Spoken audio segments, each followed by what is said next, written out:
नमस्कार प्रणाम। हम एक्टर प्रतिमा सिंह और देखने आज हमने के कॉमेडी शूट होता रहे और सबके देखने ये कॉमेडी वीडियो अच्छा लगल तो दिल से लाइक करम, शेयर करम, कमेंट में बताएं वीडियो कैसा लगल है। और वेट करी थोड़ा देर और दिखाएं आप लोग के वीडियो। आप सबके वीडियो दिखाते हैं। और देखिए हम लोग आए हैं इधर, बहुत दूर आए हैं।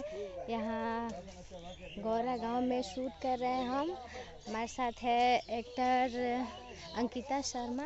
ये देखिए हम सबको दिखाते हैं। यहाँ आम का बगीचा में हम लोग आए हैं, आम खा रहे हैं, बहुत मज़ा आ रहा है। आप लोग भी हमारे वीडियो को देखते रहिए। आप लोग को भी हम अच्छे अच्छे सीन दिखाते रहेंगे, अच्छे अच्छे वीडियो दिखाते रहेंगे, अच्छे अच्छे लोकेशन पर जाएंगे भी तो आप लोग को दिखाएंगे। ये देखिए हमारे बुद्ध भगवान हैं हमारे गांव के। कितना यहाँ पे अभी ये सिंपल ही है, मंदिर बनने वाला है। और देखिए ये गौरा गांव का ये सीन है। देखिए कितना अच्छा लग रहा है। आजकल का दिन में देखिए पूरा वाइट वाइट हो गया है पूरा।